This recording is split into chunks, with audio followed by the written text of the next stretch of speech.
gonna be honest, Tom Holland is not hot.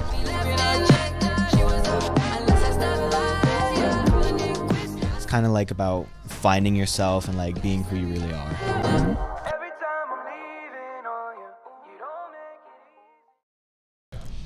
Hey everyone, welcome back to episode 4 of the Cinema Scoop. Today we'll be talking about our favorite Halloween/horror movies.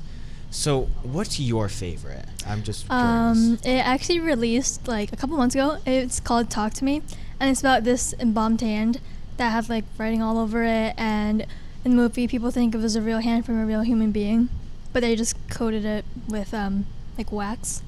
And basically people were using it in a party, and if you like hold the hand and say like, talk to me, I let you in, like the demon in the hand possesses you, and you do like all sorts of crazy things, and your pupils go all big and black, like your whole eyes like black, and it was really cool. I watched it with my 2 friends, and we were all really scared, but it has a really good storyline. The demon in the hand, is that the same demon that's the same person that their hand got cut off to use it as a hand? No, it actually like varies. It kind of varies from like every person, because there's like many dead people in the world. So it could either be good, or it could be your relative, your dead relative, or just a So it evil doesn't spirit. it doesn't matter. Well, Yeah. it does matter who it is because okay, it depends on who you are. Right. Okay. I mean, people thought it wasn't like the scariest out of the horror movies, but it was one of the horror movies that had like the best storyline and the biggest plot twist at the end. We were all shocked. We like didn't really know what happened, and then we realized, and we were like, that's a good plot twist. Okay. So, Yeah. Trying to think, so it's not really a scary movie. It's just more like you're there for the plot. I mean, scares. yeah, kind of, because there was really no jump scares. It was really just like gore and violence. So could you really call that a horror movie if there's no horror element to it? I mean, I guess, but it is still scary because of the look on people's eyes when they touch the hand, and the pupils go all black and huge, and it looks inhuman. Yeah, but I mean, after a while, you get used to that. Like, there's nothing Yeah. really scary about it. What's the rating on it? Rated R. Rated R. Yeah. I mean, there's gore, so of course it's rated R. There's blood and... What's yeah. the goriest thing that happened? The guy he was possessed, and he smashed his head on like a cabinet and bled. Oh. But he didn't die. He was like possessed, and he miraculously survived at the end of the movie. Can you not die when you're possessed, or? No, you can't die.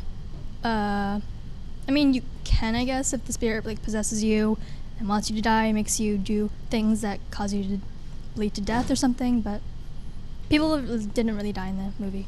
Oh, that sucks. Yeah. We're going to take a short break now, but don't go anywhere. When we come back, we'll talk about my favorite Halloween movie.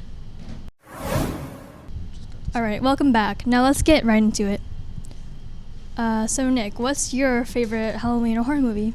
Well, this one it didn't come out as recently as yours, but it's got to be Black Phone.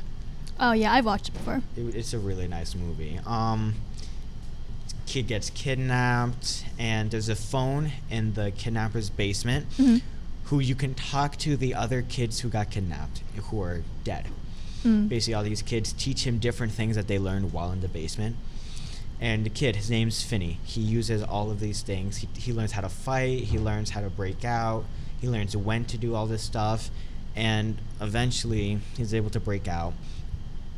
But there's also a lot of like dream talk, because he has a younger sister, and obviously missing her brother, she starts praying, and through her prayers, she gets an answer through the dreams, where she's able to see the house, the guy who kidnapped her, everything. It's just really cool, and I don't know, it's just like a message about God and all that stuff. But for the most part, it's a pretty scary movie. There aren't jump scares in it, but a little bit of gore. It's definitely one of my favorites. I don't really think it was that scary. I think it was kind of like more like sad and like sorrowful I wouldn't because say like it's a sad I mean, movie either, though. It's not I mean, people thought it kind of was because of the dead kids and like how they were treated while they were kidnapped. But it's not like you're at a 5-star hotel when you're kidnapped either. Like, well, yeah, but can't imagine what they felt when they were kidnapped because it's a scary thing to happen. it is. Another thing, we never really learn his motive. Like, I don't think they ever go over like why he's kidnapping these kids. He's just like, let me kidnap a bunch of people. I mean, maybe he's just mentally crazy, or someone forced him to do it. It's like a whole bet thing, or I feel like we would definitely be able to tell if he was crazy because we see a lot of him on camera. It's not like he's gone for 90% of the movie. We see a lot of him. He seems like a not quote unquote functioning member of society. Not like anything's really wrong with him. But like, it's just. I guess I don't want to remain a mystery. It really is. Something that like anyone could be a kidnapper at that point, and you can never really judge someone on that. That's all we have for time for today. But don't worry, because soon we'll be back with another episode.